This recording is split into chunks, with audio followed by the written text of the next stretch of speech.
என் பெயர் அக்ஷிபா. நான் மேலப்பெருங்காவூர் புனித பிலோமினாள் ஆசி நடுநிலைப் பள்ளியில் 6ஆம் வகுப்பு படிக்கிறேன். இவ்வுலகில் அழிவில்லா செல்வம் என்றால் அது கல்வி செல்வம்தான்.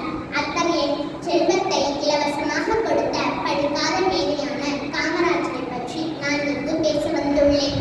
தென் தமிழ்நாட்டின் விருதுநகர் மாவட்டத்தில் தந்தை குமாரசாமி, தாயார் சிவகாமி அம்மாள் ஆகியோருக்கு மகனாக 1903ஆம் ஆண்டு ஜூலை 15ஆம் தேதி பிறந்தார் காமராஜர். சிறு வயதிலேயே தந்தையை பலி கொடுத்த காமராஜர் பள்ளி படிப்பை தொடர முடியாமல் வறுமையில் வேலைக்கு சென்றார்.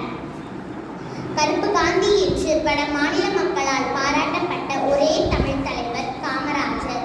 பாம்பின் கால் பாம்பு அறியும் என்பார்கள். ஏழையாக பிறந்த இவர் ஏழைகளின் துயரை துடைப்பதையே தம் குறிக்கோளாக கொண்டார். சின்னஞ்சிறு வயது முதலே தன்னை காங்கிரசு பேரியக்கத்தில் இணைத்துக் கொண்டார். தம் இடைவிடா உழைப்பால் தமிழ் காங்கிரசு தலைவராகவும் விளங்கினார். தமிழகத்தின் ஒப்புயர்வற்ற முதலமைச்சரானார். மீண்டும் மீண்டும் காமராஜர் ஆட்சி வேண்டும் என்று மக்கள் ஆசைப்பட்டார்கள்.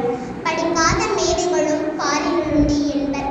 அவர் பட்டி தொட்டி எல்லாம் பள்ளிக்கூடம் ஏற்படுத்தினார். சுருக்கமாக சொன்னால் காமராஜர் கல்வி கண்ணை திறந்து வைத்தார் எனலாம்.